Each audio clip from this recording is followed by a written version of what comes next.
آیا می‌دانستید کمپرسورهای اسکرو رول ایر قادر به افزایش سطح بهره‌وری واحد تولیدی شما میباشند؟ در دنیای پیچیده و رقابتی امروز، کسب و کارها به دنبال راهکارهایی میباشند که به آنها کمک کنند تا راندمان بیشتری داشته باشند و از منابع خود به بهترین نحو استفاده کنند. کمپرسورهای رول ایر به گونه‌ای طراحی شدند که علاوه بر تأمین هوای فشرده، سطحی متمایز از کارکرد و تفاوت چشمگیر در افزایش بهره‌وری را برای مشتریان به ارمغان می‌آورند. ما دلایل زیادی برای توصیف این ادعا داریم و به اختصار به 8 مورد مهم اون اشاره می‌کنیم. عملکرد پایدار. بکارگیری قطعات با کیفیت و استاندارد منجر به حداقل توقفات ناگهانی و کاهش هزینه‌های تعمیر، نگهداری و عملکرد پایدار کمپرسورهای ما شده است.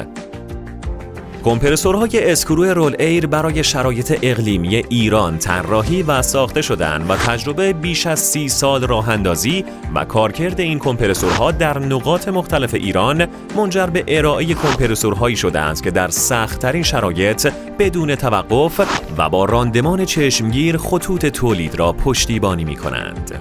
حداقل تلفات مدار داخلی هوا و روغن.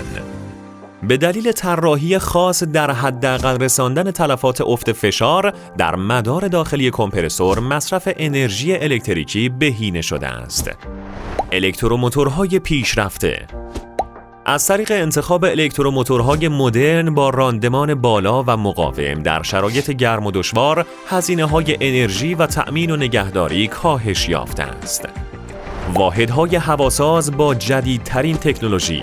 بهره‌گیری از جدیدترین واحدهای هواساز که با حداکثر راندمان تولید هوای فشرده دارای حداقل اصطکاک داخلی میباشند. این واحدهای هواساز به واسطه سایز بزرگی یاتاقان‌ها و شفت سیل‌های با کیفیت عمر طولانی و حداقل نیاز به تعویض قطعات را دارند. سیستم خنک کننده مهندسی شده. طراحی سیستم خنک‌کاری کارآمد و اویل کولرهای اوورسایز باعث کارکرد بهینه قطعات و الکتروموتور در دمای مناسب شده است و از جمله عواملی است که به افزایش عمر قطعات و روغن کمک می‌کند. حداقل صدا و ارتعاشات. کمپرسورهای رول ایر به گونه‌ای طراحی شدند که دارای حداقل ارتعاشات و کم صدا میباشند و در نتیجه به واسطه آلودگی صوتی کمتر از کاهش بهره‌وری نیروی انسانی به واسطه تشدید آلودگی صوتی ممانعت میکنند. حداقل زمان توقفات. طراحی هوشمندانه چیدمان قطعات که منجر به دسترسی آسان به آنها و به حداقل رساندن زمان توقفات سرویس‌ها و تعمیرات شده است. ساده سازی در طراحی.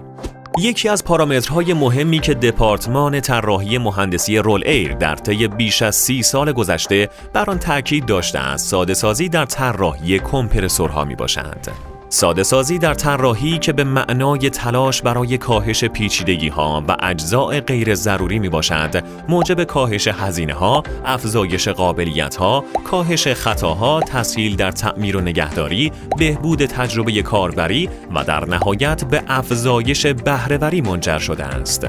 کمپرسورهای اسکرو رول ایر قادر هستند که در شرایط آب و هوایی مختلف به طور مستمر و بدون وقفه خطوط تولید شما را به صورت شبانه روزی پشتیبانی کنند و تیم خدمات پشتیبانی ما در کنار مشتریان عزیز خدمات متمایزی را ارائه می‌دهند.